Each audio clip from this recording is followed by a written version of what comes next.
se ele tivesse 1 hora para resolver um problema e a vida dele inteira dependesse da solução, ele passaria os primeiros 55 minutos dessa 1 hora determinando a pergunta certa a ser feita, pois sabendo a pergunta certa, ele poderia resolver o problema em menos de 5 minutos.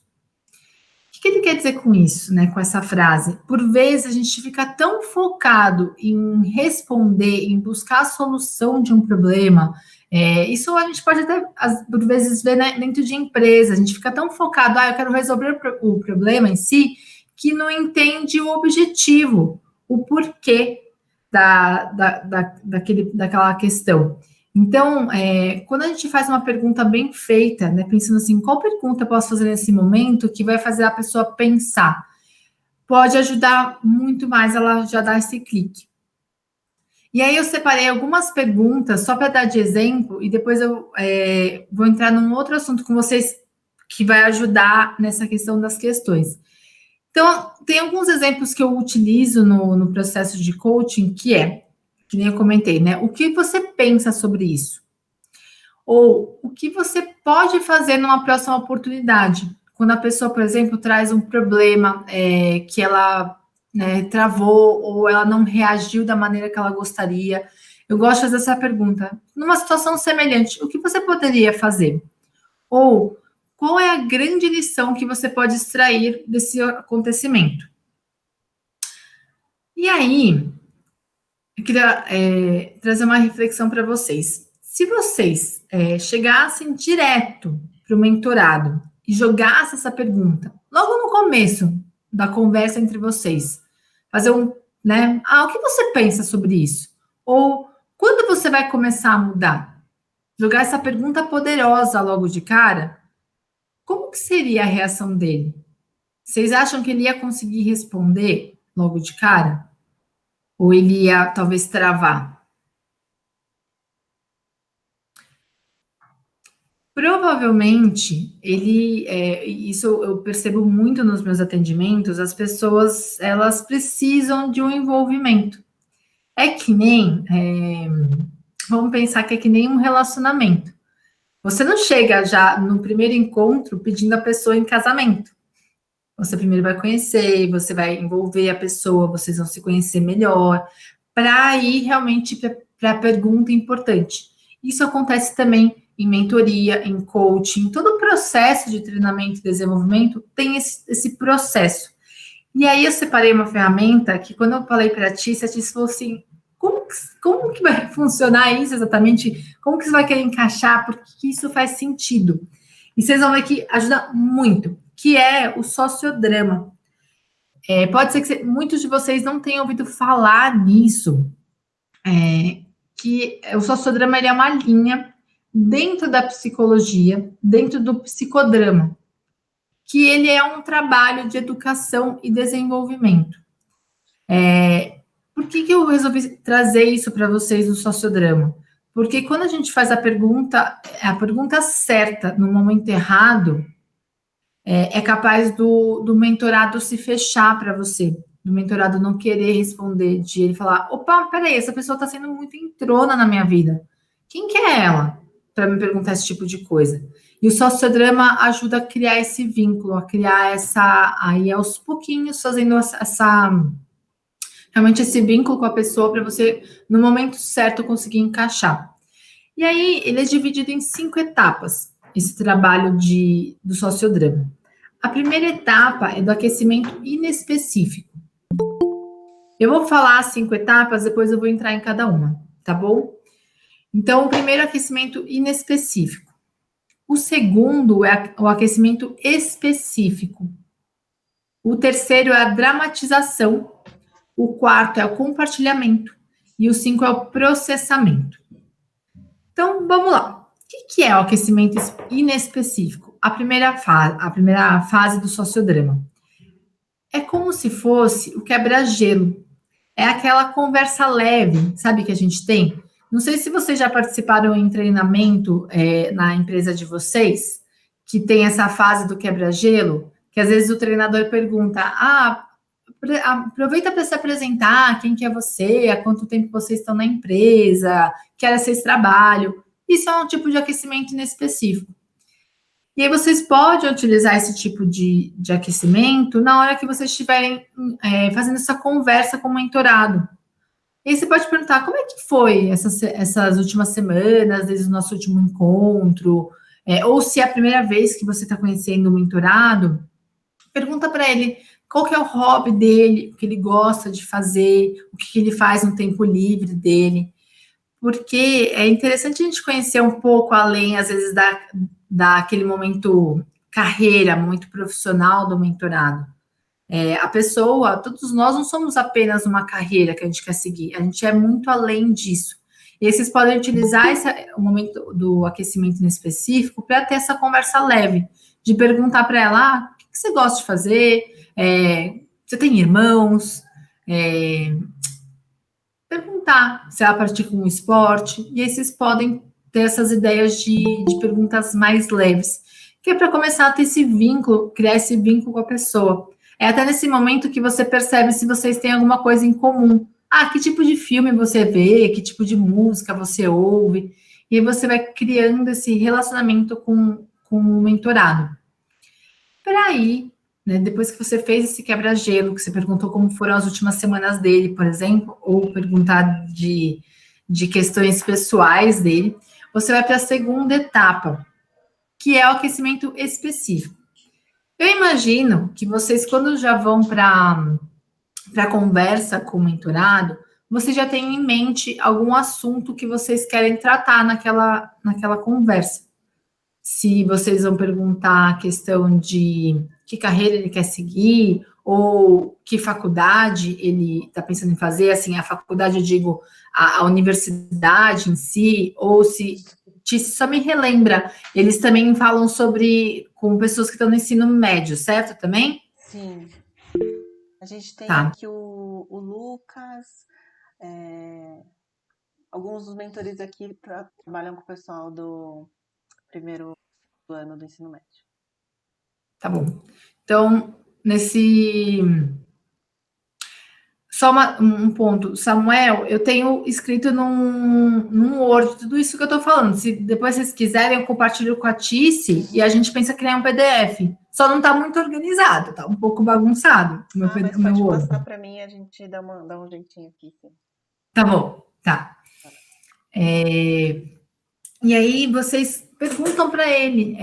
O aquecimento específico é aquele momento de você perguntar: olha, o que você sabe sobre as carreiras que você está pensando em fazer?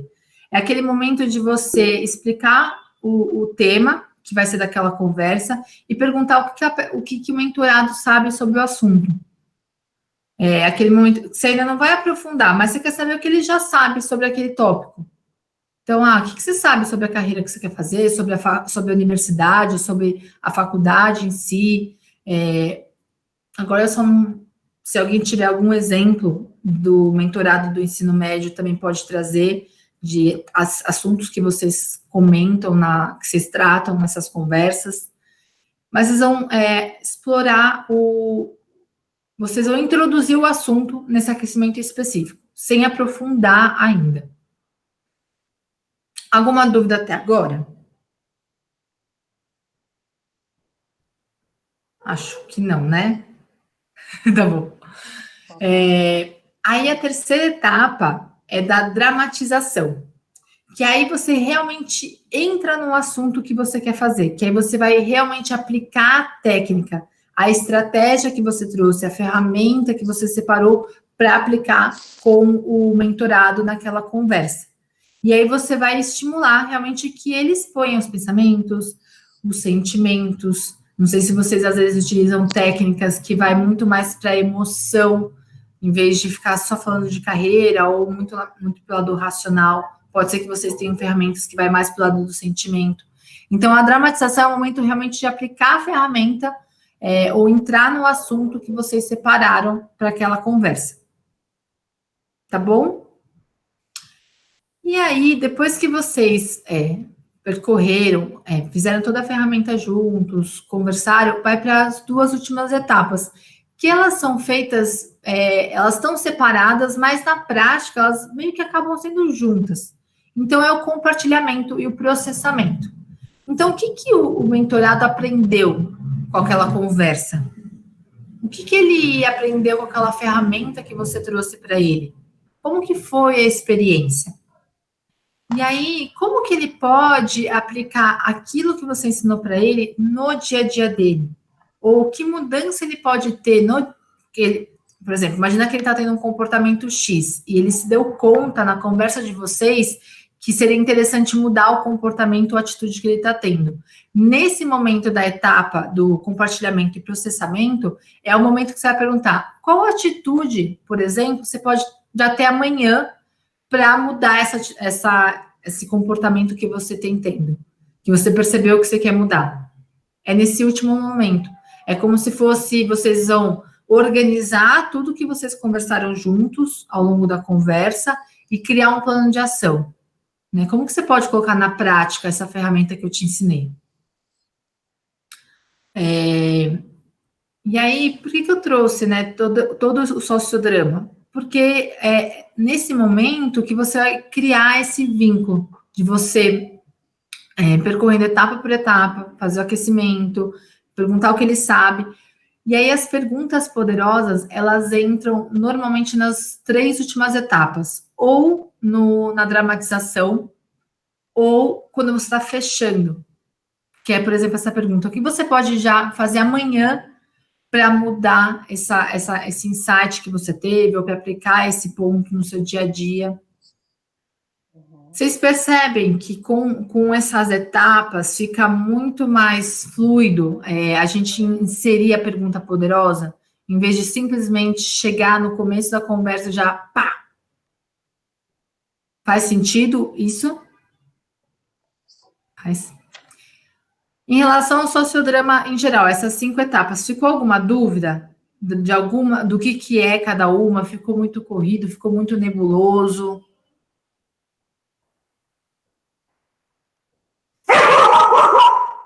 Desculpa, gente, minha cachorra quer participar. A Valéria falou aqui, faz todo sentido. Não ficou dúvida, mas vai ser bom ter o teu arquivo para a gente consultar depois, com certeza.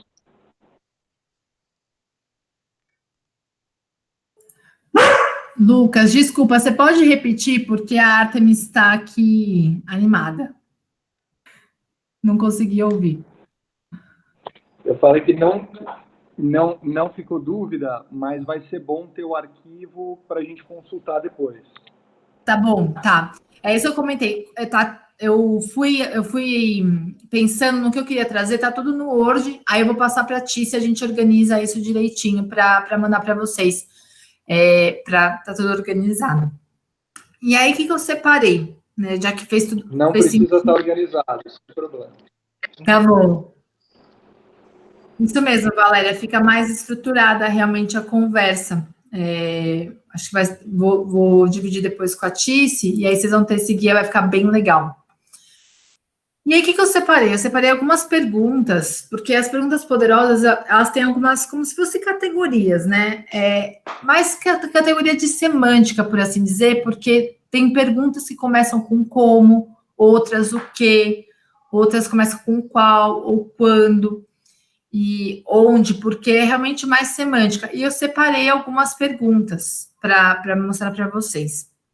Então, por exemplo, quando você quer perguntar para ele o que ele... relacionado ao quê? Então, você pode perguntar o que aconteceu para ele estar se sentindo assim, né? Às vezes ele chega desanimado, ele chega triste. Aí você pode, né, depois de ter feito todo o aquecimento, você pergunta, mas o que aconteceu? Ou, às vezes tem uma técnica que eu uso no coaching, que é para clarear o pensamento e o sentimento que o meu cliente tem. Porque às vezes ele está com aquela emoção dentro dele e ele não sabe organizar direito, ele não tem consciência do que está acontecendo. A primeira pergunta que eu pergunto para ele é o que ele pensa sobre aquela situação. Porque às vezes ele está com raiva, ele está com medo. A primeira pergunta é o que você pensa sobre isso que está acontecendo? Quando a gente faz essa pergunta, fala assim, pera, o que você está pensando? Ajuda a meio que acalmar, por assim dizer, o cliente e faz ele pensar, eu tô triste, eu tô com raiva porque eu achei que eu ia ser promovido, o meu gestor, por exemplo, eu tô dando um exemplo profissional porque tá mais no meu dia a dia, mas vocês podem trazer, por exemplo, pro mundo de vocês, de, por exemplo, do vestibular, eu tô com raiva porque eu achei que eu teria ido bem no simulado e eu não fui. E aí, com essa pergunta do que você pensa sobre isso, você vai fazendo ele entender o que fez ele se sentir assim. Porque, às vezes, o primeiro passo da inteligência emocional é a autoconsciência. Então, esse tipo de pergunta ajuda muito ele trazer a consciência do que está acontecendo. Tem pergunta também, por exemplo, o que você pode fazer numa próxima oportunidade? O que isso significa para você? Né, agir dessa maneira, ou conquistar isso, ou entrar na faculdade, ou conseguir a vaga naquele curso, porque às vezes a pessoa quer muito conquistar aquilo, mas ela não sabe o que significa exatamente. E também, quando a gente tem clareza do que, é muito do... Fica mais fácil a gente entender o objetivo que a gente quer alcançar. Quando a gente está desanimado, a gente fala assim, o que isso significa para mim? Se eu conseguir tal faculdade, tal universidade, eu vou ser, né, vou ser feliz, vou ter uma chance para vou, né, ser o orgulho da minha família, vou ter uma carreira assim, assim, assado. Essas perguntas também estão no Word, aí da Pratice, então vocês vão ter essas perguntas também. Ô, Aline, desculpa interromper. Oi. Só essas perguntas, eu acho que é legal os mentores fazerem no dia a dia, né, das conversas, mas eu também tenho feito algumas interações com os bolsistas para pedir depoimentos deles, para a gente postar nas redes sociais, a gente quer contar os casos, as histórias reais deles. Não sei se você até acompanha nossas redes, a gente tem colocado, né, o Gauss é feito de histórias reais.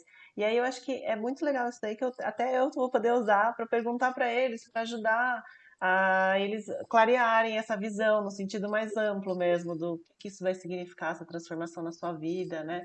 E aí os mentores podem entrar num dia a dia mais pragmático ali das provas que eles estão fazendo, das situações familiares, e eu poderia até complementar ajudando, né, eles a refletirem mesmo. Achei bem legal isso. E aí tem perguntas, por exemplo, como? Então, como você pode assumir o controle da situação? Quando o mentorado está assim, né? Ele está naquela época de vestibular, ele não sabe, né, ele está desesperado, ele não sabe o que ele pode fazer. Você pergunta como você pode assumir esse controle? Ou como você gostaria de ter se comportado, sentido, agido numa situação assim? E aí, até em seguida, deixa eu ver se eu separei. Talvez eu vá repetir essa pergunta mais para frente, mas eu já queria fazer uma conexão agora, que é assim, quando você pergunta como você pode assumir o controle, eu gosto muito de fazer uma pergunta, que eu até já comentei, que é assim, qual atitude você pode já ter amanhã? E aí eu sempre falo assim, atitudes pequenas, porque às vezes a pessoa fica tão pensando eu quero ter uma mega inteligência emocional desenvolvida, né? Mas tá, o que você pode fazer amanhã? O primeiro passo.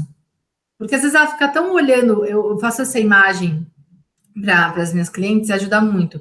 A pessoa fica tão olhando o topo do Everest e fala, nossa, é tão difícil atingir lá o topo do Everest, mas nenhum alpinista chega direto no topo. Ele vai parando nas bases no meio do caminho. Então, quando você faz a pergunta do como ele pode assumir o controle, por exemplo, e pergunta logo em seguida qual atitude prática, pequena, você pode tomar amanhã.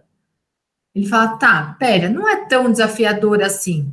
Eu consigo fazer essa pequena atitude. Eu consigo, por exemplo, parar 5 segundos para respirar antes de me desesperar, antes de gritar com o meu amigo ou ficar desesperado antes da prova. Eu consigo parar 5 segundos e respirar profundamente. E aí isso ele vai aos poucos desenvolvendo. É realmente um hábito que ele vai criando aos pouquinhos. E aí vocês já podem fazer esse combo junto.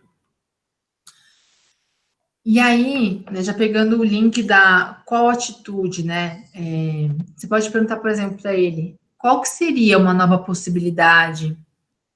Ou quando, por exemplo, ele passou por alguma situação muito desafiadora na vida dele, é, e, e aí às vezes ele não consegue ver quão benéfico às vezes aquilo foi, ou o que aquilo pode ensinar para ele, você pode jogar uma pergunta: qual que é a grande lição que você pode extrair desse acontecimento ou dessa situação? Ou qual que seria uma nova, qual que seria o resultado positivo ou negativo dessa decisão que você quer tomar? Quando eles estão naquela fase, né, de decidir. Perguntar o resultado positivo ou negativo de ele escolher aquilo. Porque faz também ele refletir. Essa última até, ela me lembra muito o prós e contras. Quando a gente pergunta qual que é o resultado positivo que você vai ter, ou negativo, faz a pessoa pensar, tá, os prós vão ser esses, os contras vão ser esses, eu vou seguir então, esse caminho. Ou perceber que não, essa decisão não é tão boa assim. Tem também as perguntas do quando, que isso também é super importante, né? Às vezes a pessoa, ela decide o que ela vai fazer, mas ela não coloca um prazo para começar. Quando você sentir que ele está tendo essa dificuldade, né? Ele já pensou, tá bom, eu vou fazer isso. Mas você quer que ele haja de fato, né, rápido, porque senão ele vai ficar procrastinando. Isso é muito comum, até para a gente, né? Se joga uma pergunta: quando você vai iniciar isso? Ou quando você pode fazer isso? Ou quando você vai começar a mudar? Isso já faz ele, né? Tá, eu decidi, então eu tenho que. Não é simplesmente decidir, eu tenho que agir. Eu até tenho uma frase que eu gosto muito assim de falar: toda tomada de decisão sem ação, ela foi apenas agora me fugiu a palavra que eu uso. Mas foi só uma deliberação. Uma Quando você fica só. constatação. Oi? Uma constatação. Porque assim, a gente toma uma decisão, a gente até toma uma decisão, mas se a gente não age, a gente só fez o processo de pensamento, a gente só deliberou. A decisão, ela é encerrada por uma ação, e quando você faz a pergunta do quando, você traz ele para ação. E aí tem a pergunta do porquê também. Eu não lembro se eu falei isso para vocês no encontro anterior do Círculo Dourado do Simon Sinek. Não sei se alguém conhece, já ouviu falar. O Simon, ele fala de uma teoria que são 3 círculos, né? O círculo de fora é o quê? O círculo do meio é o como e o do dentro é o porquê. Ele dá muito exemplo disso para a empresa, né? A gente via muito isso antigamente, por exemplo, em propaganda de produto, as empresas, elas vendiam muito mais o quê? Então, por exemplo, a gente vai ver a propaganda do sabonete Dove. Há um tempão atrás, o que ele mais vendia era sabonete 1/4 hidratante. Era isso, e bastava. Só que com o tempo a gente foi vendo que não, a gente precisa entender o como, e principalmente o porquê a gente está fazendo aquilo. E aí, para a carreira, isso é extremamente importante. Então, por que ele está seguindo esse caminho? Ou por que ele quer estudar? Por que ele quer tirar boas notas no ensino médio? Se ele não tem claro por quê, ele só está indo como se fosse por decisão da sociedade que ele está, ou porque a professora está mandando, ou porque os pais estão pedindo, ele não tem clareza do porquê, às vezes ele vai empurrado. E essa pergunta, as perguntas, porque elas são bem, acho que é uma das mais poderosas, porque faz a pessoa entender o objetivo, por que ela está fazendo aquilo. Então, por que você fez isso? Ou por que você está agindo dessa forma? Ou por que isso é importante para você? Ou, por exemplo, quando a pessoa fala, isso é difícil para fazer, pergunta, por que você acredita que é difícil? Só que tem um ponto importante do porquê. Esse livro, é muito bom. E tem também, Tice, depois eu posso te passar, se você quiser, o link do vídeo dele no YouTube. Para quem está com um pouco, precisa às vezes de pressa, é um vídeo de 15 minutos, se não me engano, do TED Talks. Pode digitar Simon Sinek, Círculo Dourado, já aparece logo de cara, além do livro. Então, retomando só a questão do porquê, tem que ser feito com muito cautela, a pergunta do porquê, na questão da entonação. Porque quando a gente fala, por que você acha isso? Com um tom de voz diferente de ser uma coisa neutra, a pessoa pode se fechar, né? Ela pode falar, opa, peraí, essa pessoa está me julgando, né? Por que ela está achando que não é tão difícil assim quanto eu acho que é difícil? Ela não conhece a minha história e ela se fecha. Então, a pergunta do porquê ela é muito poderosa, ao mesmo tempo que vocês têm que usar com muita neutralidade no dia a dia de vocês para não causar esse fechamento, né? Então, tem que ser sensível, porque às vezes acontece isso. E aí, também tem um ponto interessante que eu queria trazer para vocês. Agora, na questão de pandemia, não sei como vocês estão. Acho que imagino que não está tendo encontro presencial, só virtual. Quando voltar, né, o presencial, e vocês sentirem que que você vai querer utilizar essa técnica, né, das perguntas poderosas, ou que você vai ter uma conversa mais séria, às vezes é interessante dar uma volta com o mentorado, né? Porque às vezes você dá uma volta, ou ir tomar um café, e tomar um sorvete com ele vai acalmando, ele vai ficando mais tranquilo, e aí você consegue fazer esse passo a passo. Às vezes o mentorado ele chega, às vezes, num estado de tristeza ou de raiva, alguma situação que aconteceu no dia a dia, ele está ele está desestabilizado, e aí se você for direto, já querer utilizar as perguntas, ou mesmo entrar no sociodrama, talvez não vai ser tão proveitoso do jeito que poderia ser se ele estivesse mais relaxado. E aí vocês podem utilizar como se fosse um pré-momento, né? E vai tomar um café, vai tomar um sorvete, ele vai ficando mais calmo, e aí você vai aplicando o sociodrama e as perguntas poderosas com ele. O que eu tinha separado, Tice, era isso. Eu queria saber se ficou dúvidas, as dificuldades que vocês têm em relação a isso, para a gente realmente abrir para poder ajudar vocês nessa questão. Legal. Pessoal, fiquem à vontade aí para abrir o microfone, falarem.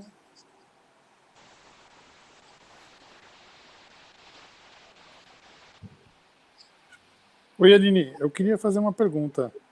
Passa. Está me ouvindo? Alex aqui. Sou mentor aqui do Gal, já faz um tempinho. Eu queria te fazer uma pergunta bem prática, na real, até para a gente saber um pouco mais utilizar esse formato.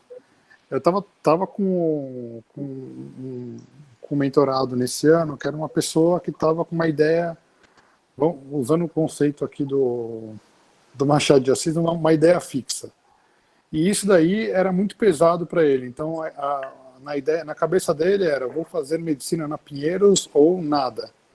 Ele literalmente estava nesse formato aí, tanto que ele acabou até saindo aqui do projeto, por uma decisão pessoal dele, e se desprendeu do negócio, e a gente tentando bater nessa porta, tentando bater nessa tecla.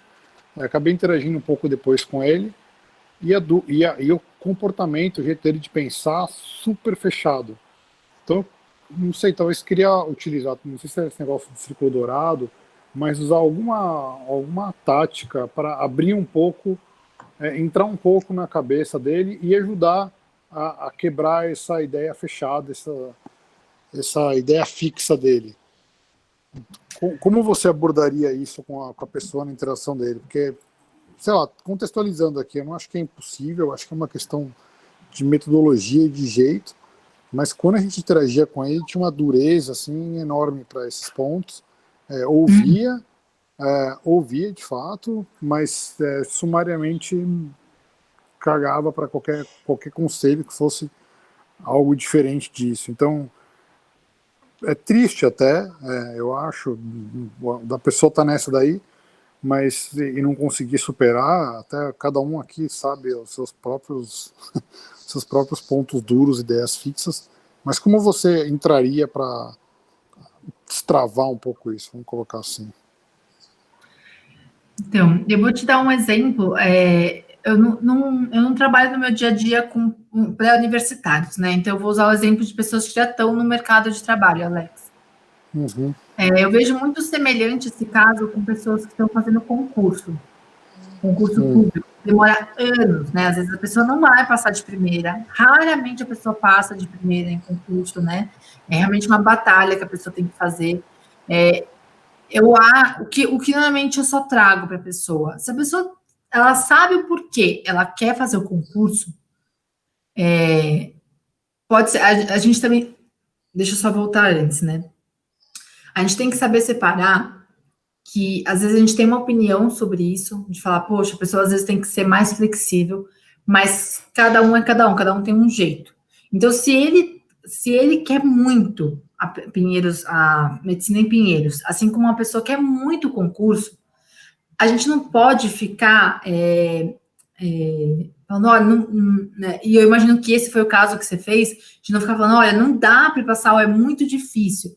O que a gente pode fazer é só deixar claro para ele 2 pontos, né? O primeiro, por que ele quer tanto a Pinheiro, medicina na Pinheiros, assim como por que as pessoas querem tanto aquele concurso, e mostrar para ele, deixar claro que vão ter desafios, mostrar, trazer dados para ele, numéricos, porque provavelmente ele também deve ser uma pessoa mais, quem quer medicina, às vezes é mais racional, vai muito por números. Aí você pode ir do jeitinho dele, mostrar, olha, tentar achar números de quantas pessoas passam de primeira, quantas pessoas, quanto tempo uma pessoa leva para entrar numa medicina em Pinheiros.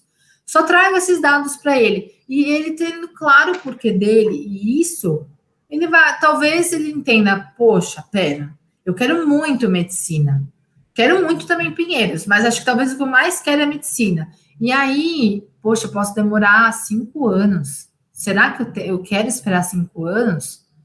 Você pode ir por esse lado, de mostrar números para ele, para comprovar. E aí, se ele mesmo assim continuar fixo, ele tem claro o porquê dele, Alex. Aí a gente tem que entender que cada pessoa tem uma escolha. E aí é difícil ficar forçando, eu entendo esse ponto, que a gente quer mostrar, poxa, mas às vezes não vai por esse caminho, né? Seja mais flexível. Você ia falar alguma coisa? Não, perfeito, era isso mesmo, acho que é exatamente isso. Fez sentido mesmo? Não é exatamente isso.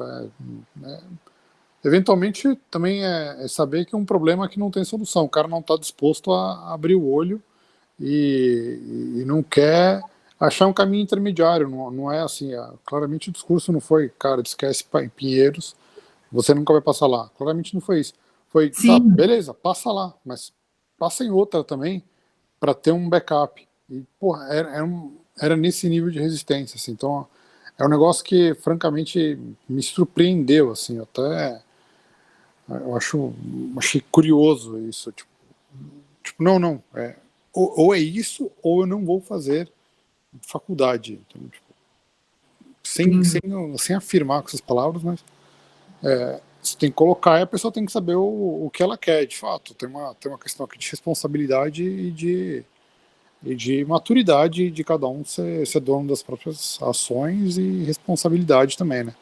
Arcar com o que acontece. Então, acho que é muito isso que você falou. Obrigado. Imagina, sabe que eu quero só trazer mais uma frase que eu já tinha ouvido e me foi relembrada esses dias, que é uma frase de Sócrates, que ele fala assim, a mãe de Sócrates era parteira, e ele um dia perguntaram para ele, você consegue transformar uma pessoa que não é filósofa em filósofa? E ele respondeu assim, olha, minha mãe era uma parteira muito boa, ela era excelente, só tinha uma coisa que ela não conseguia fazer, que era dar à luz a uma mulher que não estava grávida. Por vezes a gente fica forçando o outro. E às vezes é o momento dele, né? Assim, é complicado até falar isso. Talvez ele pague, por assim dizer, por essa escolha tão fixa e tão rígida.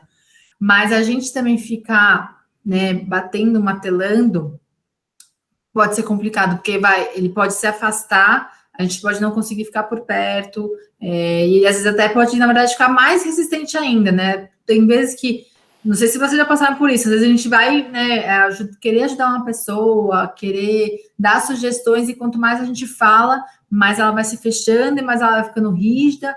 Então, deixa. Faz o seu melhor e segue o jogo, porque é um pouco também de autorresponsabilidade. Eu entendo que a gente, né, ainda mais, eu ainda estou entrando nesse mundo, né, do voluntariado, você já toma mais tempo, e tem esse perfil de querer muito ajudar, a gente quer muito, né, fazer a diferença. Mas também, às vezes, a pessoa não está ainda nesse momento de ser tão ajudada assim, e a gente não pode ser também super cuidador e querer abraçar o mundo e mudar.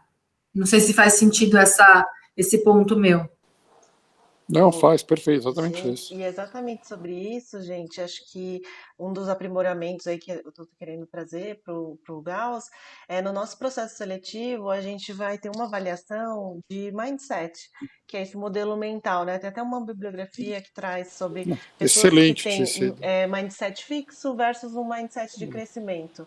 E aí a gente trouxe uns especialistas, umas pessoas que trabalham já com educação e com esse tipo de abordagem pedagógica, e aí a ideia é ter um cheiro um pouco mais objetivo do perfil dessas pessoas que a gente vai poder potencializar e projetar para a universidade. Porque às vezes é isso, a pessoa não está num ponto ou de amadurecimento, ou mesmo ela tem um mindset mesmo fixo, que ela acredita que não tem espaço para mudança. Ela já vem com muitas crenças prévias que a gente não consegue trabalhar.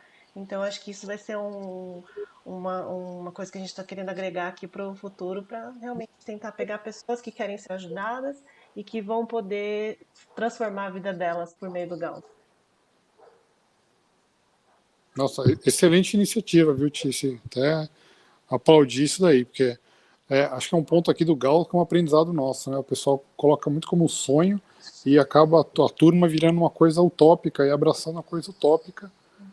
E tem que ter um pé na realidade, né? Não adianta. Isso não tem como sonhar com o impossível e perder a noção da realidade. Acho que também não é frustração de ninguém, de forma nenhuma, mas tem que ter um pé na realidade, senão vira uma coisa utópica e não agrega. Obrigado. Alguém mais quer trazer algum caso? A Valéria, que está aqui, é mentora do Perfil 1, nosso pessoal mais novinho. Maria Helena está lá com o pessoal do Paraná, né, Helena? Então, é a Valéria. Minha bateria está acabando aqui. Tenho medo de acabar no meio da conversa. Eu acho super interessante toda essa estruturação, entender bem o perfil da pessoa e as perguntas, entrar na questão do círculo, eu acho muito legal também, porque ajuda muito, né? Nunca tinha pensado honestamente nisso, mas você falando, eu fiquei lembrando das conversas e nas perguntas, no porquê, no como, tudo isso também ajuda a gente muito também, né? A gente a se estruturar e eles a se soltarem. Mas eu acho ótimo, acho que é uma coisa para aprender e para aplicar agora, né? Legal. Valéria, conheci sua sobrinha, Thaísa. Converso muito com ela. Que legal! Bom, eu sou suspeita, mas eu acho ela um doce. Sim, com certeza.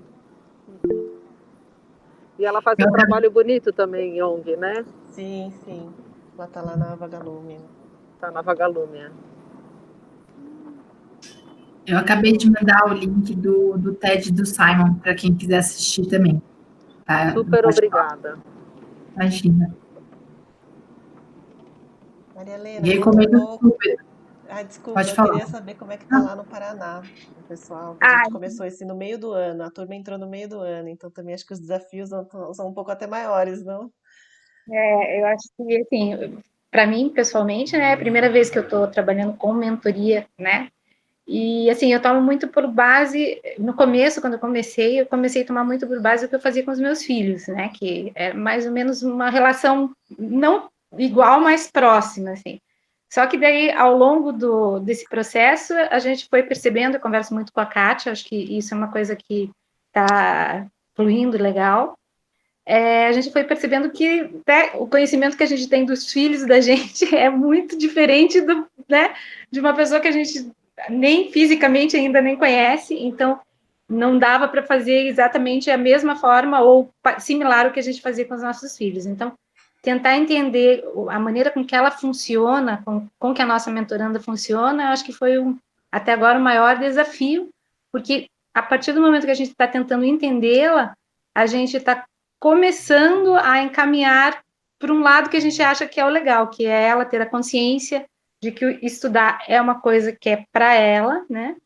E que ela, sendo um pouquinho mais aberta, ela pode aproveitar muito mais esse conhecimento que ela está tendo acesso. Então, eu gostei bastante dessa palestra de hoje. Eu acho que, intuitivamente, a gente já está meio que fazendo isso, não, assim, dessa forma, né? Assim, com esse fundo teórico que está vindo agora. Então, eu acho que ele só está vindo, assim, em somar, porque a gente meio que intuitivamente está seguindo esse caminho para chegar em algum resultado com ela. Então, eu gostei bastante e acho que todo esse material vai ser muito bem aproveitado. Legal. Nesse ponto, Maria Helena, achei muito legal, porque acho que eu até comentei, não sei se eu comentei no primeiro encontro, esse papel de mentor e de coach, né, em geral, ele é um papel que todo mundo faz no nosso dia a dia, começando com mãe e pai. Mãe e pai naturalmente já é um coach ou é um mentor. Então é exatamente esse ponto que você comentou, você está colocando um pouquinho do que você faz com seus filhos nos mentorados. Óbvio que algumas mudanças, né, de cenário, de criação, mas no final das contas tem esse ponto, né, em comum. Bem legal.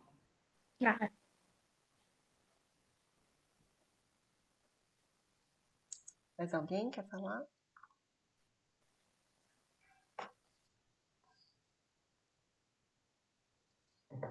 Bom, acho que se ninguém quiser mais comentar, acho que a gente fica por aqui. Obrigada, Aline.